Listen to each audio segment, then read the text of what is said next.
It was a fine September night. A thin white moon rose over the valley. Peter, 11 years old, did not see the moon. He did not feel the cool September breeze blow into the kitchen, for his thoughts were fixed on a red and black blanket on the kitchen table. The blanket was a gift from his dad to his granddad, a going-away gift. They said that Granddad was going away, that's why they called it going away. Peter had not really believed his dad would send Granddad away.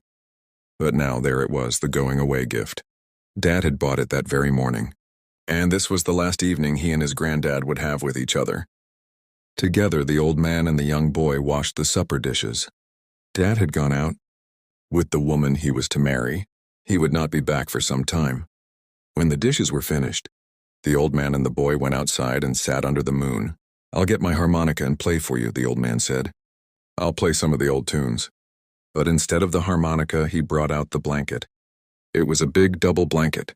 "Now, isn't that a fine blanket?" said the old man, smoothing it over his knees. "And isn't your father a kind man to be giving the old man a blanket like this to go away with? It cost something." "It did. Look at the wool in it. And warm it will be these cold winter nights to come. There will be no other blanket like it up there." It was like Granddad to be saying that. He was trying to make it easier, ever since they had talked about going away. Granddad had said it was his idea. Imagine leaving a warm house and friends to go to that building, that government place where he would be, with so many other old fellows, having the best of everything. But Peter had not really believed Dad would do it until this night when he brought home the blanket. "Oh yes, it's a fine blanket," Peter said and got up and went into the house. He wasn't the kind to cry, and besides, he was too old for that. He had just gone in to get Granddad's harmonica. The blanket dropped to the floor as the old man took the harmonica. It was the last night they would have together. Neither the old man nor the young boy had to say a word. Granddad played a few notes and then said, "You'll remember this one." The thin moon was high overhead and the gentle breeze blew down the valley. The last time, Peter thought. He would never hear Granddad play again.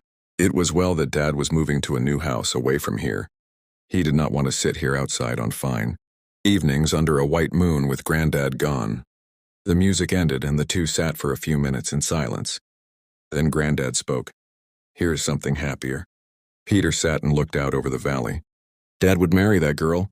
Yes, that girl who had kissed him and who had said she would try to be a good mother to him and all that. The tune stopped suddenly and Granddad said, "It's a poor tune except to be dancing to." And then, "It's a fine girl your father's going to marry. He will feel young again with a pretty wife like that. And what would an old fellow like me do around the house? Getting in the way, an old fool with all the talk about backaches and pains? And then there will be babies coming. And I don't want to be around listening to them cry all hours of the night. No, it's best that I leave. Well, one more tune or two, and then we will get to bed, get some sleep. In the morning I'll get my new blanket and take my leave. Listen to this." It's a bit of a sad tune, but a nice one for a night like this. They did not hear the two people coming down the road, Dad and the pretty girl with a hard, bright face like a doll, but they heard her laugh and the tune stopped suddenly. Dad did not say a word, but the girl walked up to Granddad and said prettily, "I'll not be seeing you in the morning, so I came over to say goodbye." "It's kind of you," said Granddad, looking down at the floor, and then seeing the blanket at his feet, he bent down to pick it up. "And Will, you look at this," he said, sounding himself like a little boy. "Isn't this a fine blanket my son has given me to go away with?" "Yes," she said, "it's a fine blanket." She felt the wool again, and said, "A fine blanket indeed." She turned to Dad and said to him coldly, "Must have cost a pretty penny." Dad cleared his throat. I wanted him to have the best." The girl stood there still looking at the blanket. It's a double one too." "Yes," the old man said, "it's a double one. A fine blanket for an old fellow to be going away with." The boy suddenly walked into the house. He could hear the girl still talking about the expensive blanket. He heard his dad get angry in his slow way, and now she was leaving. As Peter came out, the girl turned and called back, "No matter what you say, he doesn't need a double blanket." Dad looked at her with a funny look in his eye.